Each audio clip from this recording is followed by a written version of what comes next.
November 26th. Just a quick thought about this. There's a study came out, a new study that said that all the effects of DEI, diversity, equity, and inclusion.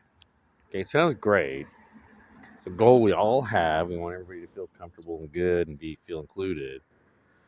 Um, but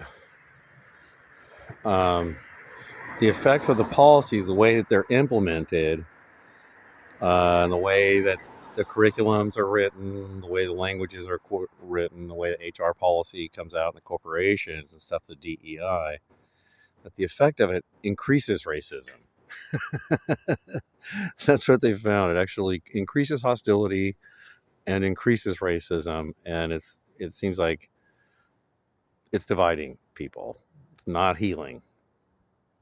So when I was growing up in the 70s, I was really, right in the center of a few racial kind of coming togethers, right?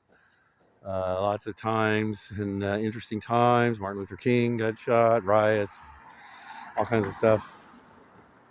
Black Panthers in the background, and but the idea was that we were making progress back then. We were confronting some things, talking about some things, kind of healing.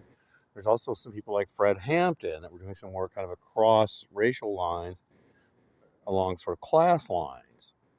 And that was kind of trendy. That was kind of cool back then. So in the 60s and 70s, it was healing. So by the time you got around to Alex producing Roots, Alex Haley producing Roots, people, the whole nation, everybody at my school watched that. And we talked about it, we felt it, we cried, we talked. I mean, it was a healing moment, Roots, I thought was. And, but it seems like, since this DEI thing, DEI seems to it corresponds to the time of also extreme financial polarization. So you have an elite class that's looting the working class and corporate inversion, right? Corporate totalitarianism is kicking in. And while that's happening, though, they create this diversion, like, let's hyper focus on skin tone and just go revisit what's toxic about whiteness and people with less melanin in their body, why they're toxic and horrible and guilty. Let's get that going, right? Rather than deal with the class issues or deal with things that are healing and uniting. So DEI, I think, is designed by elites, pumped through academic idiots with no class consciousness. And that's why it's so divisive and horrible. It could be really beautiful if it was done. Same with 1619 Project, same with all this other stuff, right? I even read the 1619 Project. It's not as bad as I thought it was, just based on the crappy rhetoric of the people that loved it and the way they behaved. I thought that the book was suggesting that there was nothing happening. There was no, slavery. There's no British East India Company.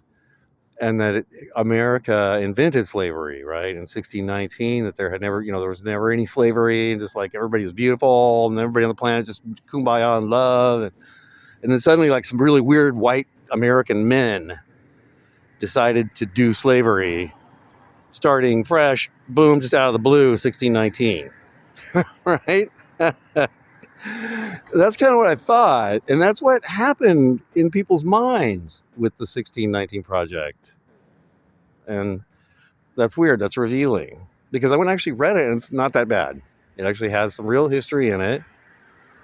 Just even when I read the introduction, I got the idea that, there was this cross-Atlantic slave trade going on that Africans were involved in, Spaniards were involved in, the Dutch, there's a lot going on before America, right? So, are concurrent with the rise of America. America was just a colony they weren't really sure we're going to go back to, were the white people going to go back to what was going to happen, I mean, so they escaped something horrible. They were here. Most of them got here as sort of like slaves themselves.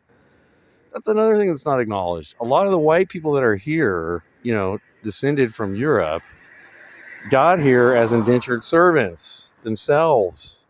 Many of them never got out of indentured servitude. Many of them died,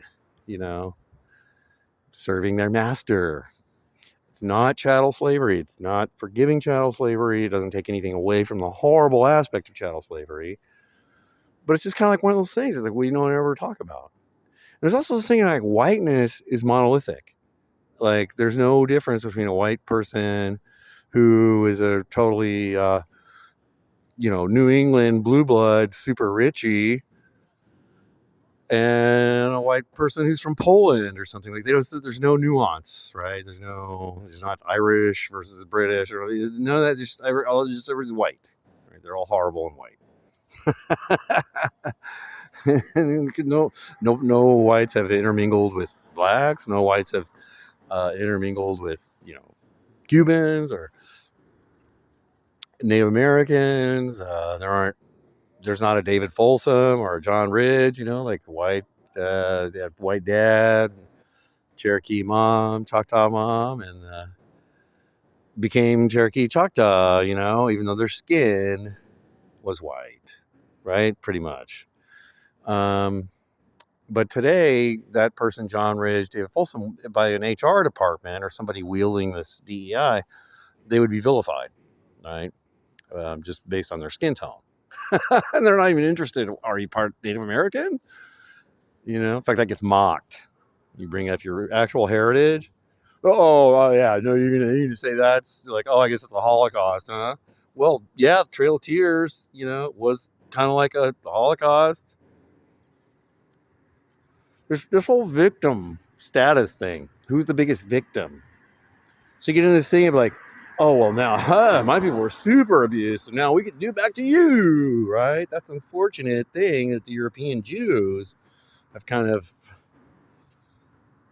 got this victim status thing going on.